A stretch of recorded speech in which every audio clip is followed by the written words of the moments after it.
आज मैं आपकी मुलाकात द थिंक न्यूज़ में एक ऐसे जादूगर से करवाने वाली हूँ, जिन्होंने अपनी वैज्ञानिक खोज से एक नहीं दो-दो जादू किए हैं, ना केवल भारत पे बल्कि विश्व पे। और सभी मुँह खोले देख रहे हैं कि अरे! ये भी खोज हो सकती है। जी, तो डॉक्टर सुनील कुमार गुप्ता हैं, जो भारतीय हमारे वैज्ञानिक हैं और इन्होंने सोलर स्टॉर्म्स और थंडर स्टॉर्म्स ये 2 पे काम किया है। स्टॉर्म्स को तो आप जानते हैं, इसका मतलब है तूफ़ान। सोलर का तूफ़ान और थंडर का तूफ़ान, ये हमारे लिए तो बड़ी आम सी बातें हैं कि अच्छा ये सूरज है, ये सोलर है, ये बिजली कड़की और तूफ़ान आ गया। लेकिन इसके ऊपर वैज्ञानिक खोज से आगे आप कहाँ-कहाँ तक इन चीज़ों को जोड़ सकते हैं, ये जादू जिन्होंने किया है, वो हैं डॉक्टर एसके गुप्ता। बहुत-बहुत आपका स्वागत। अब आप डॉक्टर एसके गुप्ता का सही परिचय सुनिए। उनके ही एक सहपाठी और एक great scholar doctor Arun Grover, farmer vice chancellor of Punjab university. Professor Sunil Gupta परमाणु ऊर्जा विभाग के राजा रमन्ना स्नातक हैं। ये सम्मान परमाणु ऊर्जा विभाग उन वैज्ञानिकों को देता है जिन्हें वो चाहता है कि वो सेवानिवृत्ति के बाद 70 साल तक अपना कार्य जारी रखें। सुनील गुप्ता होमी भाभा के Tata institute of fundamental research से 24 साल की सर्विस के बाद रिटायर हुए 2020 में। इनकी कार्यशाला ऊटी में कॉस्मिक रे लेबोरेटरी है, जो Tata institute of fundamental research से संबंधित है और जिसकी स्थापना होमी भाभा ने 1955 में की थी। ये कार्यशाला जो लेबोरेटरी है, ये होमी भाभा की इलेक्ट्रॉन पॉजिट्रॉन शावर्स को स्टडी करने के लिए बनाई गई थी। होमी भाभा का कॉस्मिक रेज में इंटरेस्ट 1927 में एच कॉम्पटन के एक भाषण से शुरू हुआ, जो उन्होंने बम्बई में दिया था। एच कॉम्पटन तब पंजाब यूनिवर्सिटी लाहौर के इनविटेशन पर इंडिया में कॉस्मिक रे के ऊपर रिसर्च करने के लिए आए थे। 1927 में कॉम्पटन को नोबेल प्राइज़ मिल गया। होमी भाभा कैम्ब्रिज पहुंच गए। 1929 में उन्हें इंजीनियरिंग, 1930 में उन्होंने मैथमेटिक्स की ग्रेजुएशन की और 1932 में उन्होंने पीएचडी भी हासिल कर ली। पीएचडी करते समय उनके समकालीन थे पॉल डिरैक। पॉल डिरैक ने थ्योरेटिकली ये प्रिडिक्ट किया कि इलेक्ट्रॉन का एंटी पार्टिकल पॉजिट्रॉन भी होना चाहिए। लो बिहोल्ड, पॉजिट्रॉन की डिस्कवरी 1932 में एंडरसन ने कर दी और कॉस्मिक रेज जिनकी आइडेंटिफिकेशन विक्टर हेस ने 1912 में की थी, 1936 में हेस और एंडरसन दोनों को इकट्ठा नोबेल प्राइज़ मिला। जैसे ही ये नोबेल प्राइज़ मिला, उसी वर्ष होमी भाभा ने इलेक्ट्रॉन पॉजिट्रॉन स्कैटरिंग की थ्योरी दी, जिसे भाभा स्कैटरिंग से नाम से जाना जाता है। एक साल बाद भाभा ने हाइटलर के साथ मिलकर इलेक्ट्रॉन पॉजिट्रॉन और गामा रे शावर्स, जैसे ही कॉस्मिक रेज अपर एटमॉस्फेयर में आते हैं और ऑक्सीजन और नाइट्रोजन के न्यूक्लियाई से स्ट्राइक करके जो सिलसिला शुरू होता है, वो अर्थ के सरफेस पे इलेक्ट्रॉन पॉजिट्रॉन शावर्स के रूप में आता है। ये थ्योरी उन्होंने दी थी, पर उन्होंने ये एक्सपेरिमेंट तब शुरू किए जब वो छुट्टी पे थे बेंगलोर में और यहाँ वो फंस गए। तो बेंगलोर में उन्होंने कॉस्मिक रेज एक्सपेरिमेंट शुरू किया। वो जो कॉस्मिक रेज एक्सपेरिमेंट्स हैं, जैसे ही उन्होंने टाटा इंस्टीट्यूट ऑफ फंडामेंटल बनाया 1945 में, वो एक्सपेरिमेंटल प्रोग्राम एक्सपैंड होता गया। सो कॉस्मिक रे एक्सपेरिमेंट्स ज़मीन के अंदर भी करने शुरू हो गए, सैटेलाइट्स भी जाने लगे, बैलून्स भी जाने लगे। तो इस एक लंबी कतार में कम से कम 7-8 लोगों को Tata institute of fundamental research से पद्मा अवार्ड से नवाजा गया। उसमें रंजन रॉय डेनियल हैं, बर्नार्ड पीटर्स हैं, देवेंद्र लाल हैं, बीवी श्रीकंठन हैं, यशपाल हैं, रामनाथ कौशिक हैं। तो इस एक लंबी कड़ी में अब सुनील गुप्ता जी का भी नाम जुड़ गया है। प्रोफेसर सुनील गुप्ता कॉस्मिक रे चेयरमैन के कमीशन तो रहे ही, उन्हें ओकेले प्राइज़ भी मिला और ये ओकेले प्राइज़ जो है 1999 में शुरू हुआ था, अभी तक 12 दफ़ा दिया जा चुका है। जुलाई 2023 में सुनील गुप्ता को यह प्राइज़ मिला और ये प्राइज़ जीतने वाले इंडिया ओरिजिन के दूसरे साइंटिस्ट हैं। इससे पहले रामनाथ कौशिक को भी ये प्राइज़ मिल चुका है। रामनाथ कौशिक को पूरे हिंदुस्तान में सब लोग जानते हैं क्योंकि लद्दाख में जो हैनले में ऑब्जर्वेटरी है वो उन्होंने ही स्थापित की थी। तो सुनील गुप्ता एक बहुत ही आज की डेट में बहुत ही रिकग्नाइज इंटरनेशनल एक्सपेरिमेंटलिस्ट हैं, जिनकी पहचान दुनिया के जो नामी नोबेल लॉरिएट्स हैं कॉस्मिक रे रिसर्च में, जो अभी भी एक्टिव हैं, उनके साथ इनके संबंध हैं। सो मेरी उम्मीद है कि ये भी जैसे इनके मोटिवेटर हैं सैम थिंग, जिन्हें आज से 40 साल पहले नोबेल प्राइज़ मिला था, जो आज भी 87 साल की उम्र में बहुत एक्टिव साइंटिस्ट है। सुनील आजकल उनके साथ काम रहे हैं। तो मेरी उम्मीद है कि सुनील गुप्ता भी इसी तरह ही अपने काम में लगन रहेंगे। और मैं बहुत ही अपने आप को खुश नसीब समझती हूँ कि मैं आपसे बातचीत कर रही हूँ और आपके ज़रिए से हम बहुत से अपने जो लोग हैं जो साइंस के नहीं हैं पर अपने भारत के वैज्ञानिकों की खोज पे जिनको गर्व करना बहुत अच्छा लगता है और वो दिल से गर्व करते हैं, तो वो सलाम मुझे आपके लिए सारे इकट्ठे करने हैं लोगों के। तो ये जो खोज है इसमें इन्होंने 45 वर्ष से कर रहे थे ये काम और जाके एक सफलता मिली 2016 में और फिर 2019 में। ये सबसे पहले ये बात सोचने की है कि कोई भी खोज प्राप्त करने के लिए बेहद बेहद संयम की ज़रूरत है। जो डॉक्टर सुनील कुमार गुप्ता जी ने इतना संयम 45 वर्ष, पहले तो मुझे आपकी माता श्री को सलाम करना है कि ऐसे बच्चे को जन्म दिया।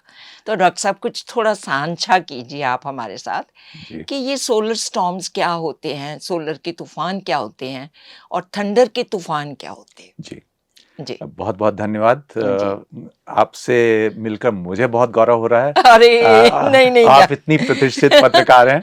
नहीं नहीं बहुत कुछ मैंने आपके बारे में सुना, आपके कार्यक्रम देखे हैं। जी देखिए, सोलर स्टॉर्म और थंडर स्टॉर्म की बात करने से पहले जी मैं आपसे एक और विषय में बात करना चाहूँगा, जी वो है जी cosmic rays. Okay cosmic rays जो हैं ये हाई एनर्जी पार्टिकल्स हैं जो कि अंतरिक्ष से आते हैं और इनकी खोज लगभग 1111 साल पहले हुई थी जी और उनका अध्ययन तब से चल रहा है। और हमारे यहाँ भारत में इस पे बहुत लार्ज स्केल पे काम शुरू हुआ 1945 में, जब टाटा इंस्टीट्यूट ऑफ फंडामेंटल की रिसर्च की स्थापना करी डॉक्टर होमी भाभा ने, जी जी जो कि इस विषय के दिग्गज थे। और टाटा इंस्टीट्यूट एक इंटरनेशनल सेंटर फॉर कॉस्मिक रे रिसर्च के रूप में उभरा जी और बहुत सारे योगदान हुए 40s में, 50s में, 60s में, जी इत्यादि इत्यादि। और कॉस्मिक रेज जो हैं ये, जैसा मैंने कहा, हाई एनर्जी पार्टिकल्स हैं और इनकी जो हम लोग जो अध्ययन करते हैं उसका बहुत निकटतम संबंध है न्यूक्लियर फिजिक्स से।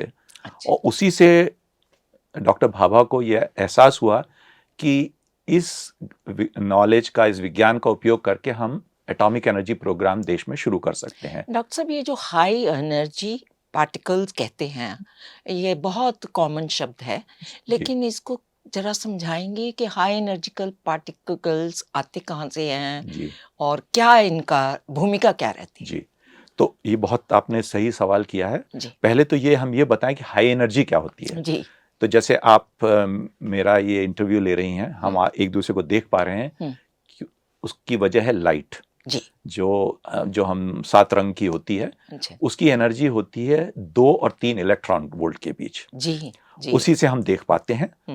पर अगर आप उसको एनर्जी को 1000 गुना बढ़ा दें तो वो कहलाता है एक्स रेस। वो भी लाइट है परंतु अधिक एनर्जी की है। जी उसको 1000 गुना और बढ़ा दें, मिलियन इलेक्ट्रॉन वोल्ट, तो उसको MEV कहते हैं।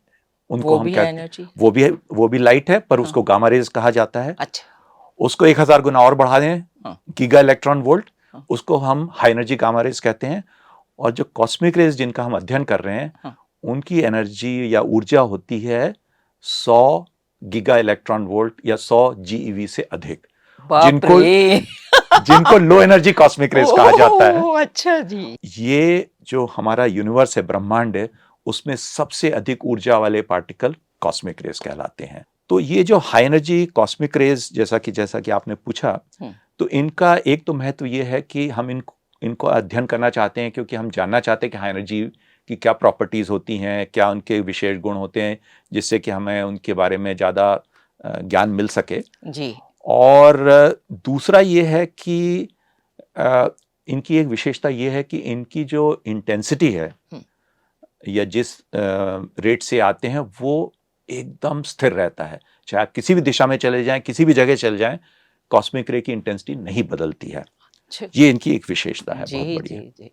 तो डॉक्टर साहब, ये 2016 में जी जो आपने खोज कर ली, हमें 2016 तक की यात्रा बताएं। जी। तो क्या है, देखिए कि कॉस्मिक रे लैब की स्थापना की गई थी 1955 में जी। डॉक्टर भाभा के ही इनिशिएटिव पर। मेरे जो एक सीनियर थे, मैं उनको गुरु भी मानता हूं, प्रोफेसर BV श्रीकंठन, उन्होंने इसकी शुरुआत करी और ऊटी में और उसके बाद हम लोगों ने उस काम को आगे बढ़ाया। 1990 में हम लोगों ने एक नया प्रयोग शुरू किया, जिसमें हमारे कुछ वैज्ञानिक साथी जापान से भी उसमें सम्मिलित हुए और हमने उसका नाम रखा ग्रेप्स 3 एक्सपेरिमेंट। तो जिसका कि ग्रेप्स से कुछ लेना देना नहीं है। अच्छा। ग्रेप्स का अर्थ ये था gamma ray astronomy at PeV energies. अच्छा, फेज 3 गामा रेज पे बेसिकली करना था। और जैसा कि विज्ञान में होता है, आप सोचते कुछ है, हो कुछ और जाता है। जी। शुरुआत गामा रे से करी थी, फिर किसी और दिशा में ज्यादा इंटरेस्टिंग फिनोमेना मिलने लगे तो उस तरफ चल पड़े जी। पर इस एक्सपेरिमेंट की एक विशेषता ये थी कि इसमें हमने 2 तरह के इंस्ट्रूमेंट लगाए। अब देखिए, कॉस्मिक रेज एक ऐसा रेडिएशन है जिसको हम आंख से नहीं देख सकते हैं। उसके लिए हमें विशेष उपकरण चाहिए। तो हमें 2 उपकरणों की जरूरत पड़ी। पहला तो था प्लास्टिक सिंटिलेटर, जिसकी जिम्मेदारी भारतीय ग्रुप की थी, और दूसरा था प्रोपोर्शनल काउंटर, जिसकी जिम्मेदारी जापानीज ग्रुप ने ली। यहाँ 1 मिनट आपको रोकूंगी कि मैं अपने दर्शकों को ये बताना चाहती हूँ कि प्राइम मिनिस्टर नरेंद्र मोदी कह रहे हैं, बहुत जब से आए हैं, कि हमें भारत में ही अपनी चीज़ों को बनाना चाहिए। इंडिजिनस चीज़ें जिसको हम कहते हैं, हर चीज़ हमें खुद बनानी चाहिए। तो उसके पीछे बहुत लंबा चौड़ा अनुभव भी है विश्व का, कि वो जो बात थी वो डॉक्टर सुनील कुमार गुप्ता जो हैं, ये उस समय ऊटी में शुरू कर चुके थे और इन्होंने जो ये 2 सेंटिलेटर और कुछ चीज़ों का वर्णन इन्होंने किया है, ये चीज़ें हमें विदेशों से लेनी पड़ती थी, जो कि विदेशी जो भी देश है उनकी मर्जी है कि वो आपको बेस्ट दें या सेकंड दें या थर्ड लेवल का दें। यही बात है कि वो उससे आगे आपकी सारी साइंस की जो खोज है, उसकी तेज़ी, उसकी गति या उसके परिणाम, ये इस बात पर डिपेंड करेंगे कि आपके उपकरण कैसे हैं। तो डॉक्टर सुनील कुमार गुप्ता जो हैं, इनको ये भी श्रेय देंगे हम कि ये सेंटिलेटर इन्होंने फैसला किया कि हम भारत में अपना बनाएंगे और ये सक्सेसफुल हुए। डॉक्टर साहब, क्या आप मेरे दर्शकों को ये दिखा सकते हैं? जी। तो ये देखिए, एक उदाहरण है प्लास्टिक सेंटिलेटर का। देखने में ये छोटा सा लग रहा है, ऐसे लग रहा है कि एक प्लास्टिक की शीट सी है, लेकिन इसकी साइंस बताएंगे आप। तो इसकी विशेषता ये है कि ये सबसे पहली चीज तो ये है कि एकदम ट्रांसपेरेंट होना चाहिए, जिससे लाइट इसमें से जा सके और किसी प्रकार का उसमें अवरोध ना हो। तो इसमें 2 प्रकार के केमिकल डाले गए हैं, जिनसे कि जब भी कोई कॉस्मिक रे या चार्ज पार्टिकल इनसे होके गुजरता है तो एक लाइट का फ्लैश निकलता है। और जिसका ड्यूरेशन होता है 1 nanosecond. 1 nanosecond, okay. 1 billionth of a second. तो चलिए, वो तो आ गया, पर सबसे ज्यादा जरूरी है कि ये ट्रांसपेरेंट होना चाहिए, पारदर्शी होना चाहिए, जिससे कि वो लाइट बाहर आ सके, हम उसको डिटेक्ट कर सकें। ओके। तो इसको बनाने में हम लोगों को 3 वर्ष लग गए, अरे, और उस 3 उपक्रम में वर्ष की जो मेहनत थी, उसका अगले 300 साल तक हमको फ़ायदा होने वाला है। यही जो आप देख रहे हैं, ये तो छोटा-सा है, लेकिन अब आपने ऊटी में इनको जी कितने मीटर तक के बना दिए? जी हम इसको 1 मीटर बाय 1 मीटर तक का बना सकते हैं, हुँ, और कितनी भी मोटाई रख सकते हैं। ओके। आधा सेंटीमीटर, 1, हुँ, हमने 10 सेंटीमीटर तक के बनाए हैं। बनाए हैं। तो डॉक्टर साहब, इसकी भूमिका आपकी खोज में कैसे? जी, तो ये क्या था देखिए कि पहले मैं आपको ये बता दूं कि जब हमने ये शुरुआत करी, तो हमारे 71 असफल प्रयास रहे। जी, हर प्रयास में 1 से 2 हफ्ता लगता था, जी। और 72वां प्रयास सफल रहा। वाओ! तो वो मुझे अभी भी याद है, क्योंकि पर मैं उसको असफलता नहीं मानता हूं, मैं उसको एक प्रकार का नहीं, खोज सीख तो, मानता हूं। आविष्कार तो ऐसे ही होते हैं। जी अपनी ही अब भारत अपने बनाता है, हमें कहीं से खरीदने नहीं पड़ते, और बेस्ट क्वालिटी हम बनाते हैं। जी जी, डॉक्टर साहब, फिर ये अब भविष्य में जी हमें किस तरह की मदद ये करेंगे? तो सबसे बड़ी बात तो ये देखिए कि चूंकि हम स्वयं बनाते हैं, हुँ, हम इसको किसी भी शेप, फॉर्म, साइज़? साइज में बना सकते हैं। जी, अब आप कुछ भी अध्ययन करने जाते हैं, उसकी अपनी विशेष रिक्वायरमेंट्स होती हैं। हुँ, हुँ। कहीं आपको पतली सिंटिलेटर की ज़रूरत है, कहीं मोटे की ज़रूरत, कहीं स्मॉल एरिया की, कहीं लार्ज एरिया के, कभी आपको तो आप डोम उस शेप में हिसाब चाहिए। से बना तो सकते हम हैं, और एक जो पैसा हमने खरीदने में खर्चना था भारत का, वो भी बचा, जी और ये कि क्वालिटी बेस्ट हम बना जी सकते हैं। और तो आपसे ये, जहाँ तक मुझे ध्यान है, कि शायद सिक्योरिटी एजेंसीज में कहीं इसका इस्तेमाल। जी तो इसका उपयोग, क्योंकि ये किसी प्रकार का भी रेडिएशन डिटेक्ट कर सकता है। ओके। अब देखिए आजकल एक बहुत चिंता का विषय है कि कहीं कोई, मान लीजिए, रेडियो एक्टिव या फिसाइल मटेरियल कहीं कोई स्मगल ना कर दे, या देश जी, में लाके नुकसान करने के लिए ना आ जाए। तो इसलिए देश में प्रयास चल रहा है कि हम जितने भी हमारे पोर्ट ऑफ एंट्रीज हैं, पोर्ट्स हैं, सी पोर्ट्स हैं, वहाँ पर सुरक्षा रखी जाए। तो उसमें इस तरह के उपकरणों की बहुत आवश्यकता है। वाह! और कितने मुझे पूरा लोगों विश्वास। के लिए भविष्य में आपने रोजगार के साधन बना दिए, कितनी इंडस्ट्री लग सकती है इसकी, और कितने कितने लोगों को काम मिल सकता है, और आपकी खोज में कितना तरक्की दे सकता है और कितनी गति दे सकता है। जी वाह वाह, डॉक्टर साहब, सलाम है आपको। तो दूसरा बात जानना चाहती हूँ कि तो सोलर का जो 2016 का आपका जी एक बहुत ही बढ़िया अनुभव हुआ, और भारत को भी गौरवान्वित होने का मौका मिला, उसके बारे में जी थोड़ा। तो देखिए, हम लोग जो थे, हमारा प्रयास सोलर रिसर्च का नहीं था, जी, क्योंकि हम लोग हाई एनर्जी कॉस्मिक रेज में काम करते थे। और यहाँ पे मैं एक और तथ्य आपके सामने रखना चाहूँगा कि जब डॉक्टर भाभा ने शुरुआत करी और एटॉमिक एनर्जी प्रोग्राम शुरू किया, उसके साथ साथ उन्होंने डॉक्टर विक्रम साराभाई की बहुत सहायता करी, जी, जिन्होंने उसी समय अपनी फिजिकल रिसर्च लेबोरेटरी अहमदाबाद में शुरू करी थी। तो उन्होंने उसके लिए फंडिंग वगैरह करी, क्योंकि वो उनसे प्रभावित थे कि वो अच्छा काम कर रहे हैं। और डॉक्टर साराभाई जो हैं, वो कॉस्मिक रे इंटेंसिटी वेरिएशन पे काम किया करते थे। जैसा कि मैंने आपको बताया, कॉस्मिक रे की इंटेंसिटी बदलती नहीं है, जी, और अगर बदलती है तो उसका कुछ कारण होगा। ओके, विशेषकर लो एनर्जी कॉस्मिक रेज की इंटेंसिटी प्रभावित होती है हुँ, जब अंतरिक्ष में कुछ होता है। तो जी, उसके बारे में वो काम करते थे।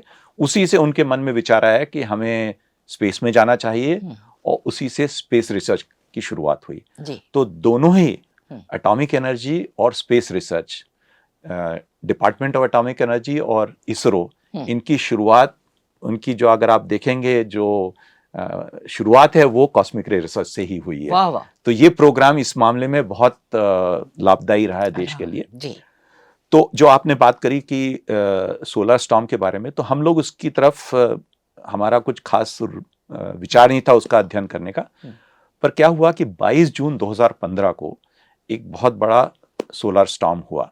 जी। जैसे यहाँ ये भी बता दें कि सोलर स्टॉर्म्स जो हैं, ये सूर्य की तरफ से आते रहते हैं, जी लेकिन कभी-कभी इंटेंसिटी इनकी बहुत ज़्यादा होती जी है, और 11 साल में तो ख़ास तौर पे कई बार इसकी इतनी, ये जो सोलर के जो तूफ़ान आते हैं, जी वो धरती पे क्या प्रभाव डाल सकते जी हैं? तो देखिए, अगर हम उसकी सूरज से शुरुआत करें, जैसे कि हम सभी जानते हैं सूरज एक प्रकार की थर्मोन्यूक्लियर रिएक्टर है, और हमारे लिए पृथ्वी पे बैठे लोगों के लिए तो भाई ये देखिए ऊर्जा का प्रकाश का हमारे साधन लिए है, सूर्य देवता है। देवता है, जी। परंतु वो देवता शांत नहीं है। हाँ। बहुत ही कभी कभी रौद्र रूप धारण कर लेते हैं, रौद्र रूप धारण कर लेते हैं और बड़े बड़े धमाके होते हैं। तब वो सोलर के जी। तूफान आते हैं। तो उसमें क्या होता है कि जो सूर्य की सरफेस है वहां पे बहुत हाई एनर्जी पार्टिकल्स और मैग्नेटिक फील्ड है उनके पास। जब भी आप चार्ज पार्टिकल देखेंगे, हाई एनर्जी चार्ज पार्टिकल, तो होता क्या है, जब चार्ज पार्टिकल मूव करते हैं तो मैग्नेटिक फील्ड प्रोड्यूस करते हैं, और जब मैग्नेटिक फील्ड होती है तो चार्ज पार्टिकल्स को अफेक्ट करती है। तो कभी भी आप चार्ज पार्टिकल मैग्नेटिक फील्ड के बिना नहीं देखेंगे जब एनर्जेटिक होते हैं, और इसको हम प्लाज्मा कहते हैं। जी। तो जब बहुत बड़े विस्फोट होते हैं सूर्य की सतह पे, तो उसको सोलर फ्लेयर कहा जाता है। जी। और ये सोलर फ्लेयर से बहुत भारी मात्रा में प्लाज्मा स्पेस में फेंका जाता है। और जब ये फेंका जाता है तो अब उसका भी अनुमान लगाना कठिन है। आप ये सोच लिए कि जैसे माउंट एवरेस्ट है, अगर आप उसको प्लाज्मा में बदल दें, उतनी भारी मात्रा में वहां से प्लाज्मा बाहर आता तो है, कितना ध्वस्त कर सकता है। हाँ। तो जो इनके सोलर के जो तूफान है जी, क्या वो धरती को ध्वस्त कर सकते हैं? धरती को ध्वस्त तो नहीं कर सकते, पर जब वहां से ये प्लाज्मा निकलता है तो तब उसका नाम दिया था सोलर स्टॉर्म। और ये लगभग 500, 600, 800, 1000 किलोमीटर, 2000 किलोमीटर की गति से चलते हैं। 2000 किलोमीटर प्रति सेकंड, प्रति घंटा नहीं, प्रति सेकंड। बाप रे। तो जैसे ये तो धरती पे बहुत जल्दी पहुंच जाएंगे। हाँ जी, तो इनको आने में करीब 24 घंटा लगता है, कभी कभी 48 घंटा लगता है। तो क्या प्रभाव डाल सकते हैं धरती पे? तो देखिए, धरती में हमारे एक तरह के कवच हैं। हाँ। पहला तो है हमारा वायुमंडल, जी, जो कि लगभग 100 किलोमीटर तक जाता है, जी, जो कि अल्ट्रावायलेट और ये सब चीजों को ऑब्जर्व कर लेता है, जिससे हम बचे हुए सुरक्षित रहते हैं पृथ्वी पे। और दूसरा है पृथ्वी की मैग्नेटिक फील्ड, जो कि लगभग 1 लाख किलोमीटर तक उसका प्रभाव रहता है। तो मैग्नेटिक फील्ड क्या करती है कि जो भी रेडिएशन आ रहा है उसको वापस बेंड करके वापस अंतरिक्ष में भेज देती है। तो जो लो एनर्जी की कॉस्मिक रेज है वो नहीं आ पाती हैं। लो एनर्जी का रेडिएशन जो सोलर तूफानों के माध्यम से आ रहा है वो भी नहीं आ पाता है, वो चला जाता है, हम बच जाते हैं। परंतु ये जो कवच है ये परफेक्ट नहीं है जी। इसका सबसे ज्यादा जो सुरक्षा जो है वो इक्वेटोरियल रीजन में है। भारत तो इक्वेटर के पास है तो हमें ज्यादा सुरक्षा मिलती है। जो पोलर रीजन है, नॉर्थ पोल और साउथ पोल, वहां पे मैग्नेटिक फील्ड का प्रभाव कम रहता है। तो कवच हमारे, आप कह रहे हैं कि परफेक्ट नहीं है जी। वो कैसे? वो उसका कारण ये है कि जब भी मैग्नेटिक फील्ड रहती है, तो अगर कोई पार्टिकल, चार्ज पार्टिकल उसके परपेंडिकुलर जाता है तो उसका प्रभाव सबसे अधिक होता है जी। जो कि जब हम भूमध्य रेखा के पास होते हैं तो सबसे ज्यादा, जैसे भारत में है, हमें सबसे ज्यादा प्रोटेक्शन मिलता है। पर जब आप नॉर्थ पोल या साउथ पोल पे जाते हैं तो उनकी दिशा जो है पैरेलल हो जाती है, तो उसका इफेक्ट खत्म हो जाता है जी। तो ये एक तो कारण ये है। तो उससे क्या होता है कि ज्यादातर लो एनर्जी कॉस्मिक रेज पृथ्वी पे नहीं आ पाती हैं। पर जब बहुत ही ज्यादा तीव्र सोलर तूफान आते हैं, जैसे कि उनकी भी देखिए कैटेगरीज होते हैं, जैसे हरिकेन की कैटेगरी होती है, कैटेगरी 1, 2, 3, 4, 5 हाईएस्ट कैटेगरी होता है। इसी तरह सोलर स्टॉर्म की कैटेगरी होती है। उसको जब वो पृथ्वी पे आता है, हमारी जो पृथ्वी की मैग्नेटिक फील्ड है उससे उसका इंटरेक्शन होता है, तो उससे डिस्टर्बेंस होता है। तो उसकी कैटेगरीज भी वैसी होती हैं, उनको G1, G2, G3 इस तरह बोलते हैं। तो G4 जो है वो सीवियर कैटेगरी कहलाता है और G5 एक्सट्रीम कैटेगरी। तो अगर एक्सट्रीम कैटेगरी आ गया तो समझिए हमारे लिए काफी खतरनाक हो सकता है। किस चीज में? क्या लोग मर जाएंगे, क्या धरती ध्वस्त हो जाएगी, या के सैटेलाइट्स पे कोई? जी, तो आपने बिल्कुल सही कहा। सबसे पहला प्रभाव सैटेलाइट्स पे पड़ेगा। अच्छा। क्योंकि सैटेलाइट स्पेस में है, वहाँ वायुमंडल नहीं है, तो वायुमंडल का उसकी कोई सुरक्षा नहीं मिलती है। मैग्नेटिक फील्ड जो है उसका भी लिमिटेड प्रोटेक्शन रहेगा। तो उसकी जो चार्ज पार्टिकल है ये कुछ भी नहीं है बल्कि एक तरह की इलेक्ट्रिक करंट है। वो करंट अगर आपके सोलर पैनल में या इलेक्ट्रॉनिक्स से होके गुजरेगी तो उनको शॉर्ट सर्किट कर देगी। अगर शॉर्ट सर्किट कर दी तो सर्किट आपके चलना बंद हो जाएंगे। पृथ्वी पे ज़्यादातर इसका अधिक प्रभाव नहीं पड़ता है, पर अगर एक्सट्रीम कैटेगरी का आएगा तो तब भी ये चार्ज पार्टिकल पृथ्वी में आ जाएंगे वायुमंडल से होके। अब जैसे आप देखिए, हम लोग पावर जो है पूरे देश में, पूरे विश्व में हाई वोल्टेज ट्रांसमिशन लाइन से भेजी जाती है जी। और आपने देखा होगा कि वो 4 वायर होते हैं जो कि करीब 1 मीटर की दूरी पे रखे जाते हैं, 440 किलो वोल्ट पे भेजी जाती है। तो मेन इंसुलेशन जो है इन वायर्स के बीच है वो हमारा वायुमंडल, एयर। अगर वो एयर कंडक्टिंग हो गई, जो कि प्लाज्मा आया, तो वो शॉर्ट सर्किट हो जाएगा, तो आपके तो इसका ट्रांसफार्मर मतलब तबाह हो जाएंगे। कि धरती रुक सकती है जी, क्योंकि सैटेलाइट से बहुत ज़्यादा ताल्लुक है हर चीज़ का, और सोलर पैनल, सोलर जो भी जहाँ भी यूज़ हो रहे हैं। जी, तो ये एक आपको फिर 2016 में जो अनुभव हुआ, जी, उसका हम जानना बहुत उत्सुक हैं जानने जी। को। तो ये जैसा आपने कहा कि मेनली जो हमारा टेक्नोलॉजी है उस पे इसका विपरीत प्रभाव पड़ेगा। जी जी। हो सकता है पावर चली जाए, ट्रांसमिशन, तो हम लोग एडवांस टेक्नोलॉजिकल एज से स्टोन एज में आ जाएंगे एक प्रकार बिल्कुल। से। मैं इस ध्वस्त का मतलब ही ये है हाँ जी, कि कितना डाटा, कितना कुछ हमारे पास जी, संचित है, जी। वो सब खत्म हो जाएगा। वो मतलब उसकी संभावना है कि सम, खैर ये तो नहीं कह सकते। अगर बहुत तीव्र होगा हाँ जी, तो हो सकता है। और क्या प्रभाव होगी कहना बहुत कठिन है, क्योंकि इस बारे में कुछ बहुत अधिक अध्ययन हुआ नहीं है। तो ये एक नहीं, आपने जो समस्या है। वैज्ञानिक इनपुट मुझे दी जी, वो ये थी कि आपको पता है कि बहुत तीव्र आएगा जी, तो सैटेलाइट पक्का उस पे हाँ, इफेक्ट वो तो होगा, अफेक्ट होंगे। सेम सोलर पे भी। जी, तो ये पक्का बताया आपको, तो उसके आगे के जो प्रभाव पड़ के जो ध्वस्त होना है, जी, हम उसके बारे में आराम से सोच सकते हैं। जी। जी। तो उसका पर एक बहुत इफेक्टिव प्रोटेक्शन है, वो ये कि आप हर चीज को बंद कर दें। अच्छा। जैसे आप सैटेलाइट को स्विच ऑफ कर दें, सोलर पैनल बंद कर दें, ओके। जिससे कि इलेक्ट्रिकली इनर्ट हो जाएंगे, वो कुछ कर ही नहीं रहे हैं। ओके। तो स्टॉर्म आएगा, कुछ डैमेज नहीं करेगा, चला जाएगा। पर अगर समय से ये सूचना रहेगी तो और वो सूचना कौन देगा? वो सूचना मिलती है हमें L1 से। L1 एक तरह से देखिए काल्पनिक बिंदु है। जी। अगर आप पृथ्वी और सूरज देखें तो दोनों में 140 मिलियन किलोमीटर की दूरी है, जी। 14 करोड़ किलोमीटर की। और अगर आप पृथ्वी से 1.5 मिलियन किलोमीटर दूर जाएं सूर्य की दिशा में, उसको हम L1 पॉइंट कहते हैं, लैग्रेंज पॉइंट 1। जी जी। वहां पे पृथ्वी की और सूरज की ग्रेविटी लगभग बैलेंस हो जाती है। तो अगर वहां आप कोई भी सैटेलाइट रखते हैं तो सूरज वो के उस चक्कर ऑर्बिट में घूमता रहेगा तो पृथ्वी के मतलब साथ। जो धरती का आकर्षण है जी, वो वहां जाके सूरज के उसके बराबर हो जाता हाँ है। जी। तो वो ऐसे एक पूरा घेरा तो बनेगा। वो ऐसे ही घूमेगा सूर्य के चारों ओर जैसे पृथ्वी घूमती है। जी। तो जब भी कोई सोलर स्टॉर्म आएगा, पहले L1 पे पहुंचेगा, उसके बाद पृथ्वी पे आएगा। तो हमें एडवांस वार्निंग मिल जाएगी, क्योंकि टिपिकली सोलर स्टॉर्म जो है वो 400, जो नॉर्मल सोलर प्लाज्मा है वो 400 किलोमीटर प्रति सेकंड की रफ्तार से चलता है। तो उसको आने में लगभग घंटा भर लगेगा, पृथ्वी तक आने में।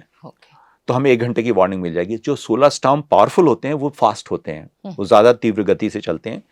तो आधा घंटे में, 20 मिनट में, तो 20 मिनट की हमें वार्निंग मिल जाएगी। जैसी वार्निंग मिलती है, तो जैसे अभी नासा के सैटेलाइट वो वार्निंग देते हैं, तो जो आपके हाई लैटिट्यूड प्लेन फ्लाइट्स वगैरह हैं उनको डाइवर्ट कर देते हैं कि वहां से ना जाएं, सैटेलाइट्स वगैरह को स्विच ऑफ कर देते हैं, इत्यादि इत्यादि। तो जो भी है वो लोग करते हैं, जितना 20 मिनट में कर पाएंगे। अगर वार्निंग 20 मिनट की है। हाँ जी। तो अब डॉक्टर साहब, आप अभी तक भी बहुत रहस्य रख रहे हैं, हमें बता ही नहीं रहे हैं कि 2016 में क्या हुआ। हाँ जी। तो 2022 जून 2015 को हम लोगों ने अपने म्योन टेलीस्कोप में पाया कि कॉस्मिक रे इंटेंसिटी एक तरह से एक स्टेडीली मेजर करते जा रहे थे हम लोग। सडनली 2 घंटे के लिए उसकी इंटेंसिटी बढ़ गई। अच्छा। और वो इंटेंसिटी कितनी बढ़ गई? 2%। अच्छा। केवल 2%। तो आप कहेंगे 2% तो कुछ भी नहीं है। अब बात सही भी है, 2% बहुत ज्यादा नहीं है। पर तो हमारा म्योन टेलीस्कोप बहुत सेंसिटिव है, तो उसकी जो मेजरमेंट एक्यूरेसी है 0.01% है। तो हमारे लिए 2% बहुत मायने रखता था। तो खैर वो हो गया। तो अब हम लोगों को समझ भी नहीं आया कि ये क्यों हुआ, क्योंकि उस समय हमें इस विषय के बारे में कोई जानकारी नहीं थी। फिर कुछ महीनों बाद पता लगा कि सोलर स्टॉर्म आया था, उसके पैरामीटर्स क्या हैं, किस दिन आया था, कितनी मैग्नेटिक फील्ड थी, वो सारी सूचना मिली। जब वो सूचना मिली तो हम लोगों ने अध्ययन शुरू किया तो पाया कि जो मैग्नेटिक फील्ड थी उस सोलर स्टॉर्म के दौरान वो सामान्यतः वो 4 से 5 नैनो टेस्ला होती है। नैनो टेस्ला एक यूनिट है जी जैसे पृथ्वी की मैग्नेटिक फील्ड 40,000 नैनो टेस्ला है लगभग भारत जी में। और इस सोलर स्टॉर्म में 4 या 5 से बढ़ के वो 40-45 नैनो टेस्ला हो गई, ओह तो 10 गुना बढ़ गई। जी और वो 10 गुना बढ़ गई और एग्जैक्टली उसी शेप का हमें म्यून इंटेंसिटी बढ़ी, उसका अगर आप शेप देखेंगे वो एग्जैक्टली सेम था जैसा कि मैग्नेटिक फील्ड का था। ओके एक मेजरमेंट देखिए L1 पे है, हाँ एक 1.5 मिलियन किलोमीटर दूर, और दूसरा पृथ्वी पे है, और दोनों का शेप एक समान है। एक समान है, और- इसका मतलब भविष्य में आप धरती पे बैठे बैठे देख पाएंगे जी कि क्या हो रहा है जी वहां जी, स्पेस में। एक तो ये है, और दूसरा ये कि प्रकृति में ऐसा कभी नहीं होता कि दो चीजें आइडेंटिकल हों, हाँ। अनलेस कि दोनों एक दूसरे से संबंधित हो। ओके तो हम लोगों को स्पष्ट हो गया कि इसका संबंध इस मैग्नेटिक फील्ड से है। पर समस्या एक और थी। समस्या ये थी कि जो मैग्नेटिक फील्ड थी वो थी 40 नैनो टेस्ला, पृथ्वी की मैग्नेटिक फील्ड है 40,000 नैनो टेस्ला। तो 40 डिवाइडेड बाय 40,000, तो ये 0.1% इफेक्ट होना चाहिए था, जी क्योंकि पृथ्वी की मैग्नेटिक फील्ड तो 0.1% बदली, जी और हमारी जो ऑब्जर्वेशन है 2% है, तो कहीं तो 20 का फैक्टर आ गया जो हमें समझ में नहीं आ रहा था कहां से आ गया। जी तो फिर हम लोगों ने उसको स्टडी करना शुरू किया। अब उसको समझने के लिए एक तो हम लोग नौसिखिए थे एक प्रकार से इस विषय में नहीं और तो समझने में समय लगा। उसके लिए हमारे पास एक कंप्यूटर क्लस्टर है ऊटी में, जो कि 1280 कंप्यूटर मतलब प्रोसेसर हैं उसमें। उनको हमने लगभग, हमें उसमें 2 महीने लगे चलाने के बाद। तब हमें पता लगा कि ये जो इफेक्ट है वो हम एग्जैक्टली कंप्यूटर मॉडलिंग में रिप्रोड्यूस कर सके। ओके हाँ, वो कर पाए तो हम लोगों को विश्वास हो गया कि जो कुछ हम देख रहे हैं, जो कर रहे हैं सही है। पर फिर भी समस्या ये थी कि ये 20 गुना इफेक्ट कैसे आया। तो उसके बाद बहुत कुछ लिटरेचर वगैरह पढ़ने के बाद और कुछ हम लोगों ने अध्ययन किया, उसके बाद पता लगा कि जब ये सोलर स्टॉर्म आया तो देखिए पृथ्वी के चारों तरफ मैग्नेटिक फील्ड है, और जो उसका क्षेत्र है उसको मैग्नेटोस्फीयर कहा जाता है। तो जब ये सोलर स्टॉर्म आया, और जब आया तो इसने इसको कंप्रेस कर दिया मैग्नेटोस्फीयर को, और कंप्रेशन करके और कुछ और उसकी जो खास गुण है उसके कारण मैग्नेटिक फील्ड जो है 20 गुना बढ़ गई। ओके ओके ये एकदम 100% कन्विंसिंग आंसर नहीं है, परंतु जो कहते हैं ना कि इस बात की काफी अधिक संभावना है कि ऐसा हुआ होगा। तो ये करके हम लोगों ने इस रिजल्ट को फिर हमने एक बहुत प्रसिद्ध जर्नल है फिजिक्स का, फिजिकल रिव्यू लेटर्स, वहां पब्लिश किया। 2016 में पब्लिश हुआ, वहां से सारे विश्व में फैला। जी। पर एक और मैं आपको बात बताना चाहूंगा जो बहुत महत्वपूर्ण है इस विषय में। देखिए, प्रिडिक्शन के लिए हम लोग सैटेलाइट पे डिपेंड करते हैं जो L1 पे है। अभी तक नासा के सैटेलाइट थे, अब आदित्य L1 भी पहुंच जाएगा, वो भी यही इंफॉर्मेशन देगा जो हमारे देश के लिए ज्यादा लाभदायी रहेगी, क्योंकि हमें तुरंत वो इंफॉर्मेशन मिल जाएगी। जी अच्छा डॉक्टर साहब, आपने एक बताया था कि गामा रेज का 111 का कोई रिकॉर्ड था, जी और पर वो बाद में आपने उसका बताया कि वो तो इससे कहीं ज्यादा है। जी। तो क्या हुआ, देखिए कि जो आपने बहुत रोचक बात कही है, जब भी हमारे लैब के आसपास थंडरस्टॉर्म्स आते थे, जी बिजली चमकती थी, बादल गरजते थे, तो उस समय हम लोगों ने पाया कि म्यून की इंटेंसिटी बदल जाती है। जी अब ये हाई एनर्जी म्यून्स हैं, और इनकी इंटेंसिटी बदलना मतलब बहुत हाई वोल्टेज होनी चाहिए तभी इंटेंसिटी बदल सकती है। जी तो हम लोग बहुत समय तक इसको ऑब्जर्व करते रहते थे पर खास रुचि नहीं ली। पर एक बार ऐसे ही सोचते सोचते मुझे लगा कि अगर इतने हाई एनर्जी म्यून्स होने के बाद भी इनकी इंटेंसिटी बदल रही है, इसका मतलब जो वोल्टेज थंडरस्टॉर्म में है वो इतनी पावरफुल होगी कि उसमें ये परिवर्तन आ रहा है जिसको कि हम नाप पा रहे हैं। जी तो फिर हम लोगों ने इस बारे में आप आगे काम करना शुरू किया और पाया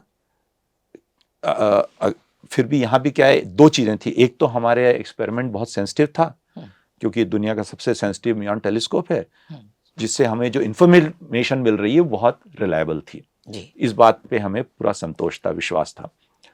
पर उसके साथ साथ कह सकते हैं कि ये आपका टेलीस्कोप विश्व में सबसे बड़ा है?